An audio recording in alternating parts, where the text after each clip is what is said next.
Hello guys, എല്ലാവർക്കും നമ്മുടെ പുതിയൊരു വീഡിയോയിലേക്ക് സ്വാഗതം. സോ ഗൈസ്, ഒരു സിനിഫൈലിനെ സംബന്ധിച്ച് ചാകരയാണ് ജൂലൈ എന്ന മാസം. കാരണം ഒരുപാട് സിനിമകൾ ജൂലൈയിൽ റിലീസ് ആവുന്നുണ്ട്. അതിൽ ഞാൻ ഏറ്റവും കൂടുതൽ വെയിറ്റ് ചെയ്യുന്ന രണ്ട് സിനിമകളാണ്, ഒന്ന് സൂപ്പർമാൻ, രണ്ട് ഫാന്റാസ്റ്റിക് ഫോർ. സോ സൂപ്പർമാനെ കുറിച്ച് നമുക്ക് സെപ്പറേറ്റ് വീഡിയോയിൽ ഡിസ്കസ് ചെയ്യാം. ഇന്ന് നമ്മൾ സംസാരിക്കാൻ പോകുന്നത് ഫാന്റാസ്റ്റിക് ഫോറിനെ കുറിച്ചാണ്. The fantastic four first steps എന്നാണ് സിനിമയുടെ പേര്. സോ പടത്തിന്റെ ട്രെയിലർ അവർ ഓൾറെഡി റിലീസ് ചെയ്തിട്ടുണ്ട്. സോ നമുക്ക് അധികം സമയം കളയാതെ ബ്രേക്ക് ഡൗണിലേക്ക് പോവാം. അതിനു മുമ്പ് നിങ്ങൾ ഈ ചാനൽ ആദ്യമായിട്ടാണ് കാണുന്നതെങ്കിൽ ഇതുപോലുള്ള കണ്ടന്റ്സ് ഒക്കെ നിങ്ങൾക്ക് ഇഷ്ടമാണെങ്കിൽ ചാനൽ ഒന്ന് സബ്സ്ക്രൈബ് ചെയ്യുക. So let's go.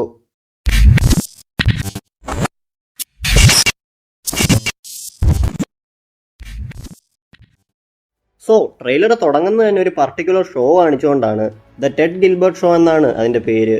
60s ഉണ്ടായിരുന്ന എഡ് സള്ളിവൻ ഷോ എന്ന പ്രോഗ്രാമിനെയാണ് അവരിവിടെ ഉദ്ദേശിച്ചത്. സോ ട്രെയിലറിന്റെ ഫസ്റ്റ് ഷോട്ടിൽ തന്നെ അവർ ഓഡിയൻസിന് പറഞ്ഞു തരുവാണ് ഈ കഥ നടക്കുന്നത് 60s ആൻഡ് ഈ സിനിമയുടെ ഏറ്റവും വലിയ പ്ലസ് പോയിന്റ് ആയിട്ട് എനിക്ക് തോന്നിയതും ഇതാണ്. കാരണം മറ്റ് MCU പടങ്ങളിൽ നിന്ന് എൻറ്റയർലി ഡിഫറെൻ്റ് ആയിട്ടുള്ള ഒരു പടമായിട്ട് ഇത് ഫീൽ ചെയ്യുന്നുണ്ട്. അതിപ്പോൾ സെറ്റ് ഡിസൈൻ ആയാലും കോസ്റ്റ്യൂംസ് ആയാലും സിനിമാറ്റോഗ്രഫി ആയാലും എല്ലാം ഒരു വിൻറ്റേജ് ഫീൽ ചെയ്യുന്നുണ്ട്. ആൻഡ് അങ്ങനെ ഡിഫറെൻ്റ് ആയിട്ട് ഫീൽ ചെയ്യാൻ മറ്റൊരു കാരണം കൂടെ. അതായത് ഈ സിനിമയിൽ കാണിക്കുന്ന നമ്മുടെ MCU യൂണിവേഴ്സിലുള്ള സംഭവമല്ല. അതായത് ഈ ഒരു സ്റ്റോറി നടക്കുന്നത് മറ്റേതോ ഒരു യൂണിവേഴ്സിലാണ്.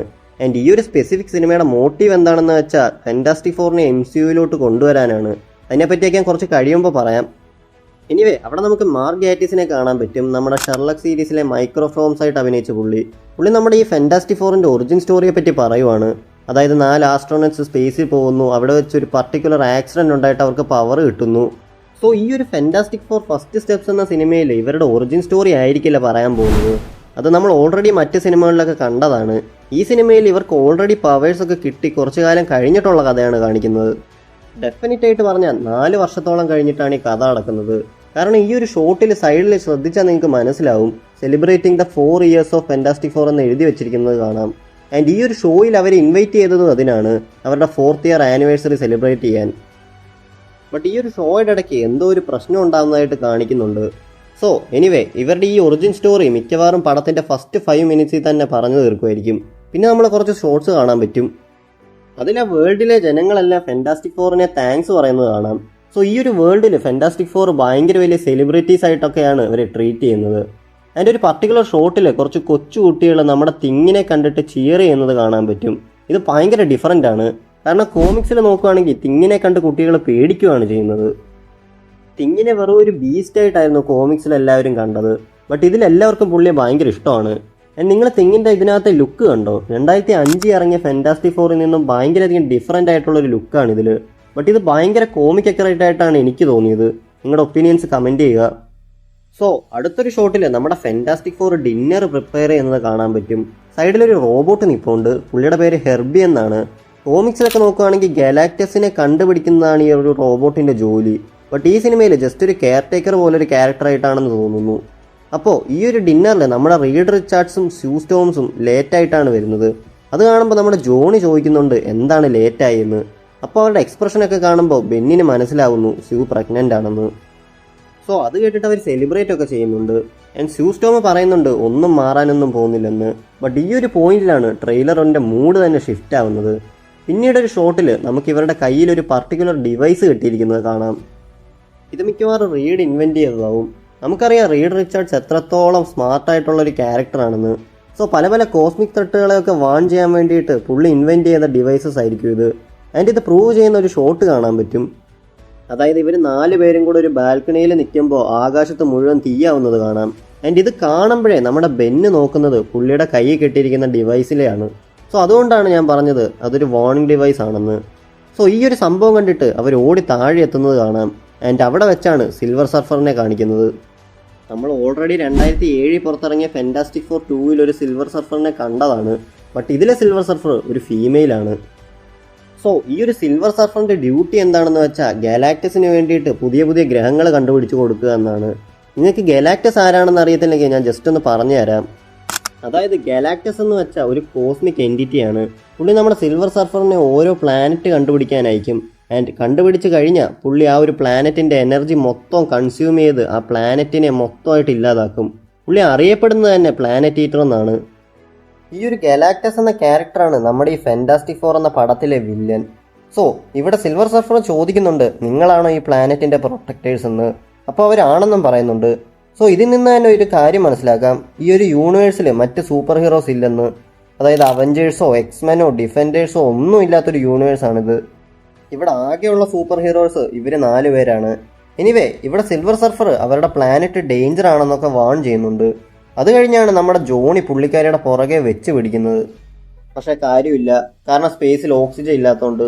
ഇവിടെ പുള്ളി ആ ഒരു സ്കേറ്റ് ബോർഡിൽ തൊട്ട് കഴിഞ്ഞിട്ട് താഴോട്ട് വീഴുമ്പോൾ ഉള്ള ഷോട്ട് ശ്രദ്ധിച്ചാൽ നോക്കിയാൽ നിങ്ങൾക്ക് മനസ്സിലാവും. അതായത് അത് കുറച്ച് ഡിഫറൻ്റ് ആണ്. എനിക്ക് തോന്നുന്നത് പുള്ളിക്ക് അതിൽ തൊട്ടപ്പോൾ എന്തോ ഒരു വിഷൻ ഉണ്ടായെന്നാണ്. ഒരുപക്ഷെ അവരുടെ ഫ്യൂച്ചർ എങ്ങാണമായിരിക്കും പുള്ളി കണ്ടത്. അവരുടെ ഫ്യൂച്ചർ എന്താണെന്ന് ഞാൻ തൊട്ടടുത്ത ഷോട്ടിൽ കാണിക്കുന്നുണ്ട്, അത് ഞാൻ പറയാം. സോ ഇതേപോലൊരു സിമിലർ സീൻ നമുക്ക് 2007 ഇറങ്ങിയ ഫാന്റാസ്റ്റിക് ഫോറിലും കാണാൻ പറ്റും. ആൻഡ് ആ ഒരു സിനിമയെ പറ്റി പറയുമ്പോൾ മറ്റൊരു കാര്യം പറയാനുണ്ട്. അതായത് ആ ഒരു സിനിമയിലെ റീഡ് റിച്ചാർഡ്സിനേക്കാളും ഭയങ്കരധികം ബ്രില്യൻ്റ് ആയിട്ടുള്ളൊരു റീഡ് റിച്ചാർഡ്സ് ആയിരിക്കും ഈ പടത്തിലുള്ളത്. ഇതിന് എക്സാമ്പിളായിട്ട് ഒരുപാട് കാര്യങ്ങൾ ട്രെയിലറിൽ തന്നെ കാണിക്കുന്നുണ്ട്. ഇപ്പോൾ അതിലാണെങ്കിൽ അവരുടെ പവേഴ്സ് ഒന്നും ഏൽക്കാതിരിക്കാൻ വേണ്ടിയിട്ട് അൺസ്റ്റേബിൾ മോളിക്യൂൾസ് വെച്ച് പുള്ളി സെപ്പറേറ്റ് ഡ്രസ്സസ് ഉണ്ടാക്കുന്നത് കാണാം. ബട്ട് ഇതിൽ ആ സെയിം മോളിക്യൂൾസ് വെച്ച് പുള്ളി റെഗുലർ ഡ്രസ്സസിൽ ഇൻവെൻറ്റ് ചെയ്ത് പഠിച്ചു കാണും. സോ അതുകൊണ്ടാണ് ഇവർ റെഗുലർ ഡ്രസ്സ് ഇട്ട് പവർ ഉപയോഗിച്ചിട്ടും അതിനൊന്നും പറ്റാത്തത്. സോ ഇതിനകത്തെ റീഡ് റിച്ചാർഡ്സ് ഭയങ്കരധികം ഇൻ്റലിജൻ്റ് ആണ്. കുറച്ച് ഓവർ ഇൻ്റലിജൻ്റ് ആണെന്ന് വേണേൽ പറയാം.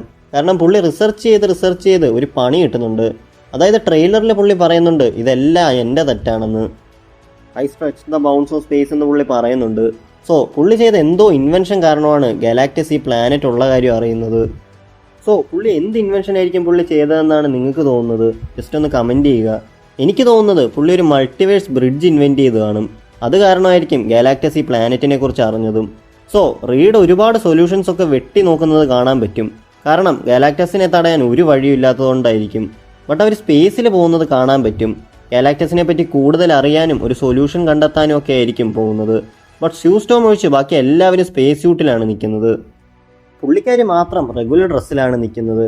ഇതിന് കാരണം സ്യൂസ്റ്റോം പ്രഗ്നൻ്റ് ആയതുകൊണ്ട് സ്പേസിൽ വരാൻ പറ്റില്ലാത്തത് കൊണ്ടായിരിക്കും. ബട്ട് പുള്ളിക്കാരിയും സ്പേസിൽ പോകുന്നുണ്ട്.